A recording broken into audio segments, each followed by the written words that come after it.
अक्सा कह रही है कि जी वो कहता था कि मेरे साथ नाजायज़ ताल्लुकात बनाओ, नहीं तो मैं जो है तुम्हारी शलवार में चूहे छोड़ दूंगा। आपकी बीवी के बारे में उसने भी हो सकता है कि इंटरव्यू दिया जिसमें वो कहती है कि जी मैं 2 माह की हामला थी और पुलिस की वजह से मेरा हमल ज़ाया हो गया। आपकी बीवी हामला थी? आपकी बहन भी झूठे इल्ज़ाम लगा रही है, आपकी बीवी भी इल्ज़ाम लगा रही है, क्यों?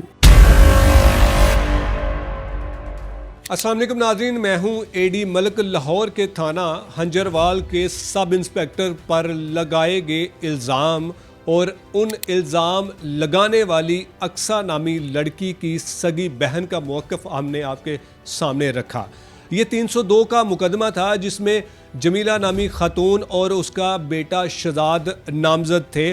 पुलिस ने शहजाद को गिरफ़्तार किया तो फिर उसके बाद कैसे इसको बेगुनाह किया। मेरे साथ उसी इल्ज़ाम लगाने वाली अक्सा का भाई शहजाद मौजूद है जो आपको असल हकीकत बताएगा कि अक्सा ने पुलिस के सब इंस्पेक्टर पर इल्ज़ाम क्यों लगाए, क्यों ऐसी नौबत आई कि वो इस तरह के 6 महीने गुजर जाने के बाद इल्ज़ाम लगा रही है। सारी कहानी इसी से जानते हैं। शहजाद, आपको 302 के मुकदमे में पुलिस ने गिरफ़्तार किया था। जी किया था। तो फिर किस तरह से रिहाई हुई, कैसे आपकी जान छूटी? सर उन्होंने इंक्वायरी की है, अपने प्रूफ मैंने दिए हैं, मैं बेगुनाह साबित हुआ, उन्होंने छोड़ दिया।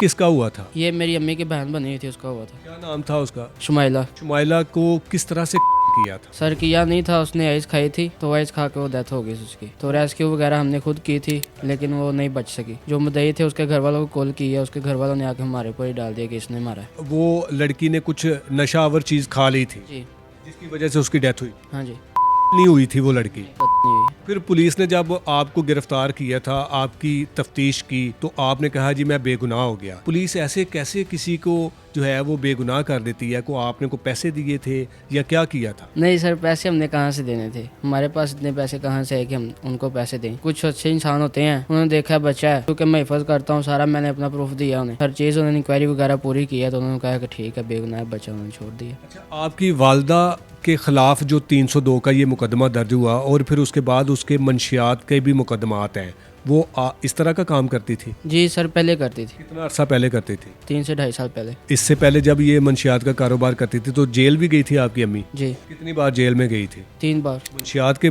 केसेस में? जी। अब ये इल्ज़ाम जो लगाए जा रहे हैं, आपने देखा होगा यकीनन, आपकी बहन, आपकी बीवी के हमारे साथ थाने में जो है वो नाजेबा हरकत होती रही हैं, नाजायज़ ताल्लुकात बनाने की बातें करते रहे हैं, ऐसा आपको लगता है कि वो सही कह रही हैं? नहीं सर, सर जो बहन है मेरी अक्सा, वो दिमागी तौर पे थोड़ा सा डिस्टर्ब है, तो इस तरह का कुछ नहीं हुआ। थाने गई थी जब आपको पुलिस ने गिरफ्तार किया था, तो उसको अगर थाने गई थी तो क्यों गई थी वो? थाने में सबको तलब किया था उन्होंने, क्योंकि वालदा फरार हो गई थी तो उनकी इंक्वायरी वगैरह की है कि वालदा कहीं इनके पास तो नहीं है, तो फिर उन्होंने छोड़ दिया था कि जब कॉल करेंगे तो वापस आ जाना। कितने दिन पुलिस ने आपकी सारी बहनों को जो है वो थाने में बिठाए रखा था? सुबह 10 बजे से लेकर रात 9-10 बजे तक। क्या कहते रहे हैं उस दौरान? अम्मी को ही पूछते रहे और बदतमीजी भी करते थे, कोई गालियां भी निकालते थे? बदतमीजी किसी ने की। फिर अक्सा कह रही है कि जी वो कहता था कि मेरे साथ नाजायज़ ताल्लुकात बनाओ, नहीं तो मैं जो है तुम्हारी शलवार में चूहे छोड़ दूंगा। कोई इस तरह की भी बातें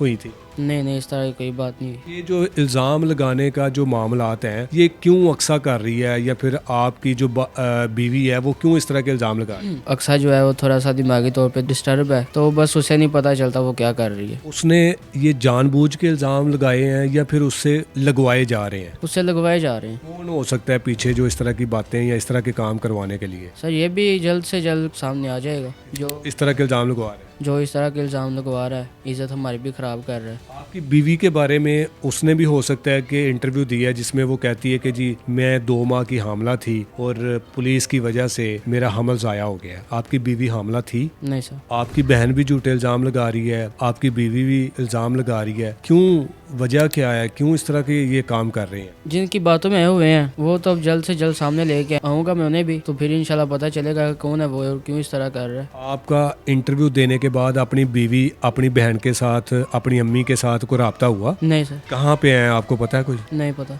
वो अपनी बीवी का भी नहीं पता कि वो कहाँ पे है? नहीं पता। क्या वजह, आप लोगों के ताल्लुकात ठीक नहीं है? नहीं, ताल्लुकात तो ठीक है, बस वैसे ही नहीं पता। अब इस तरह के जो इल्ज़ाम लगाने के बाद आपको लगता है कि आपकी वालदा के खिलाफ जो केस है उसमें नरमी आएगी या उससे फिर उनको रिलीफ मिल सकता है? नहीं सर, इस तरह तो रिलीव नहीं ना मिलता जिस तरह ये कर रहे हैं, लिहाजा गुजारिश यही है कि इस तरह ना करें। जब आपकी बहन ने आबद सब इंस्पेक्टर के खिलाफ इंटरव्यू दिया था तो फिर उसके बाद पुलिस ने या आबद सब इंस्पेक्टर ने दोबारा आपको गिरफ्तार कर लिया था? नहीं सर, उन्होंने क्यों करना है, उन्होंने किया होता तो मैं इधर बैठा होता। फिर आपने पुलिस को अपनी माँ के बारे में बताया कि आपकी माँ कहाँ पे है, ताकि उसको भी क्लियर करवा दें कि ये तो हुई नहीं लड़की, ये तो खुद अपनी मौत मरी है? हाँ जी, पुलिस ने तो कहा था कि उसे पेश करो आप, क्योंकि हम सब बेगुनाह थे, तो उन्होंने कहा था कि उसे पेश करो। तो उसे पेश करते हैं, सारी बात उनके मुंह से पता चलेगी, तो ये जो पर्चा है ये खारिज होगा, तो फिर मुद्दई के खिलाफ भी एक्शन लेंगे किसने क्यों ऐसा झूठा इल्जाम लगाया। अब आपकी वालदा पेश क्यों नहीं हो रही भी और आपको देखो पुलिस ने बेगुनाह कर दिया है,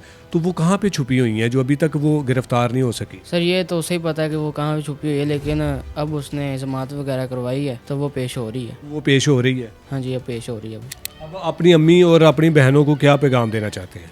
यही देना चाहता हूँ कि ये जो कर रहे हैं ये बंद करें। ये ठीक नहीं जो भी कर रहे हैं आप? नहीं, ये ठीक नहीं है। कानून के मुताबिक आपका जो केस आपके खिलाफ है आप खुद पेश हो जाएं, और अगर आप बेगुनाह होंगे तो बरी हो जाएंगे, नहीं तो अगर आपके खिलाफ आप गुनहगार हैं तो आपको चालान हो जाएंगे। बेगुनाह तो हैं, पेश तो हो रहे हैं, अब गुनाहगार तो नहीं होते वो इंशाल्लाह, जैसा मुझे पता है, क्योंकि वो बेगुनाह है। शहजाद, आप मुझे इंटरव्यू दे रहे हैं, आप पर किसी किस्म का कोई दबाव है? कुछ ज़बरदस्ती तो नहीं इंटरव्यू दे रहे आप मुझे? नहीं, मुझे किसका दबाव होगा, मुझे तो फैमिली के अलावा कुछ अजीज़ नहीं है, मैंने तो वही करना है जिसमें हम सब की भलाई हो। और आप ये जो बातें कर रहे हैं हल्फन आप सच बातें कर रहे हैं? हाँ जी, सच बातें कर रहा हूँ। अपनी मर्जी से सारा कुछ आप अपना ये मौक़िफ़ दे रहे हैं? हाँ जी। जी नाज़रीन, आपने शहजाद की गुफ्तगू सुनी है और शहजाद ने आपको बताया कि किस तरह से पुलिस ने इसको गिरफ़्तार किया और इसकी तफ्तीश करने के बाद इसको बेगुनाह कर दिया।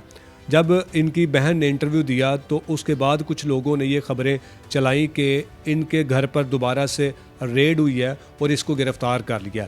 शहजाद आपके सामने मेरे साथ बैठा इस वीडियो में मौजूद है और अपनी मर्ज़ी से अपना ये मौक़िफ़ दे रहा है, और इसने बड़ी अच्छी बात की है कि मेरी वालदा को भी चाहिए कि वो अब कानून का सामना करें और ख़ुद को पेश करने के बाद अगर वो बेगुनाह है, जैसा कि इसने बताया कि वो बेगुनाह, मैं बेगुनाह था तो पुलिस ने मुझे भी बेगुनाह कर दिया, वो बेगुनाह है तो अपनी बेगुनाही के सबूत पुलिस को दे तो पुलिस यकीनन उनके साथ भी इंसाफ करेगी।